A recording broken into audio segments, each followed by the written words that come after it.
Good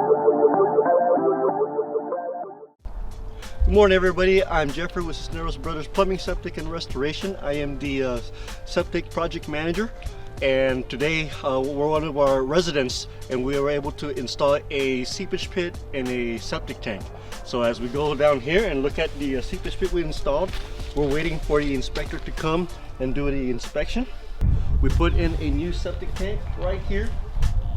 The old one's right beside it. We abandoned that old septic tank. And then the seepage pit was right behind there, the beginning of that berm. We were able to abandon it, collapse it, and backfill it with the earth. So we got to make sure that we pump our septic tank every 2 to 3 years.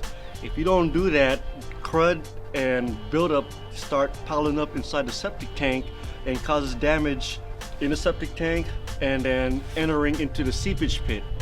So the reason why we come out here to service our customer is because they have a failed system.